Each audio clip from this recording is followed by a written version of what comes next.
Mes parents possédaient un penchant talentueux pour certaines représentations qu'on a, non sans raison, baptisées scènes de ménage. L'emprunt au vocabulaire théâtral ne saurait être fortuit pour qualifier ces moments, nécessitant chez qui les joue un sens aigu de la composition, de l'improvisation, un art de la répartie, un étonnant accommodement avec le ridicule, un attachement à s'enferrer dans le quiproquo, une jubilation à surtout ne jamais donner l'autre le plaisir de s'en sortir. Leurs assauts gardaient en toute occasion la marque de leur bonne éducation.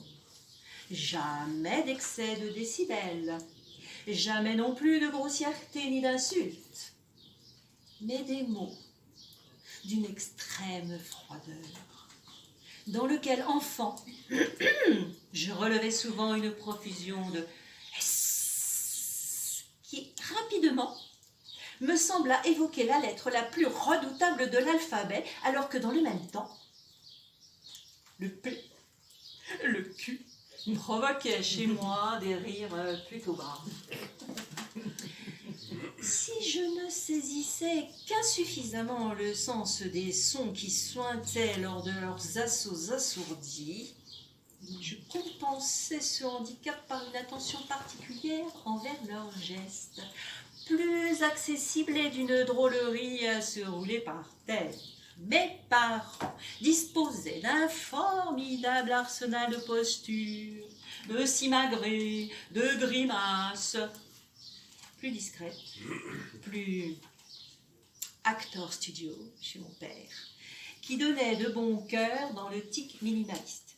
Ah, ce rictus de la narine gauche, tandis que ma mère jouait de ses bras comme de sémaphores, surtout le droit, au bout duquel une main désabusée devenait, soit après un ample vol ondulatoire qui figurerait des vagues ou le battement d'ailes déhanchées d'une oie sauvage, soit, avec le renfort de son autre main, le mime d'un violoniste en plein concerto, s'échouer sur sa migraine, en pince sur son nez ou en cataplasme sur son front. De ces démonstrations bien involontaires de la part de leurs auteurs, je ne perdais pas une miette. J'en déduisis que pour singer une émotion, il me suffirait d'imiter la grandiloquence maternelle ou la retenue paternelle. C'est ainsi que j'en vins inconsciemment à sexuer la gestuelle. L'excès fut conjugué au féminin, la sobriété au masculin. Ma théorie émergente me parut d'autant plus convaincante que Caroline, ma sœur, s'ingéniait à l'illustrer. À l'instar de notre mère, mais dans un registre moins délicat, elle avait en effet tendance à user exagérément de ses amples mouvements de bras, eux aussi terminés par une main, mais qui, patatras, que ce soit de son dos ou de sa paume, achevait toujours sa course dans nos moindres disputes sur l'une des joues de son petit frère. C'était là un comportement bien mesquin et un abus de pouvoir de celle qui n'était après tout que de 2 ans, mon aîné. Plutôt que de m'en vouloir et de se venger de manière si ingrate, elle aurait pu comprendre que c'était sans malice aucune que je décapitais ses poupées. Si mes relations avec Caroline n'étaient pas toujours au beau fixe, les avis de gros temps entre nous pouvaient pour la plupart m'être imputés. Pourtant, à son égard, je ne commettais jamais aucun excès en matière de délicatesse.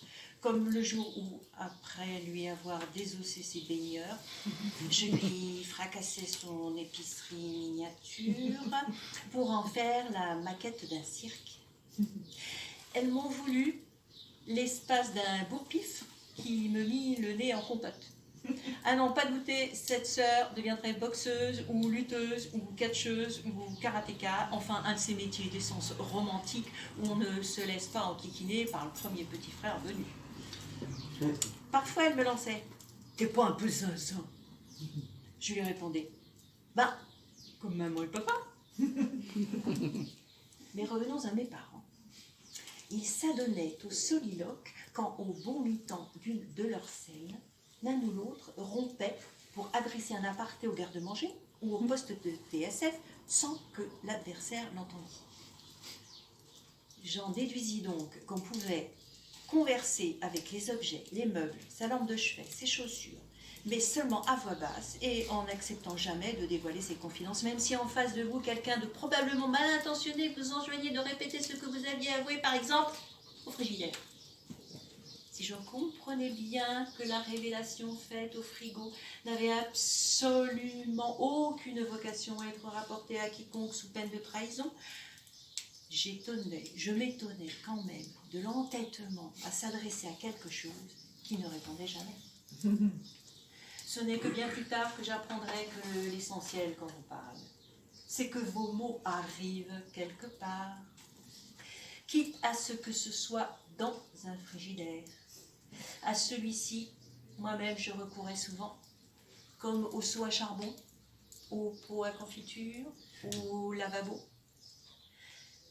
Je fus surpris par mon père lors d'un de mes apartés au bidet. Il s'inquiéta. Il en parla à ma mère, qui se fit également du souci. Il me fut impossible de leur révéler que je ne faisais que de les imiter. Ils l'auraient fort mal pris, même si Caroline m'eût sans doute défendu, en dépit des nombreuses raisons qu'elle avait de m'en vouloir. Soupçonnant chez moi des symptômes relevant de la psychiatrie, ils décidèrent de m'enfermer dans ma chambre en espérant que ça me calmerait.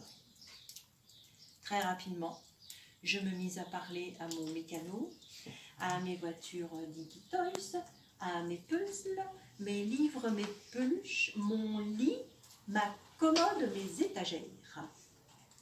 Tout y passa, y compris le plafond, le plancher et les murs.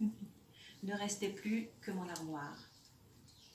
M'adressant à sa glace, telle ne fut pas ma surprise quand je constatais qu'on me fixait et prononçait simultanément des mots identiques aux miens. Je n'étais donc pas seule. Ma jubilation fut alors à son comble et mon enfermement me sembla fort supportable. Merci. Bravo à tous les deux.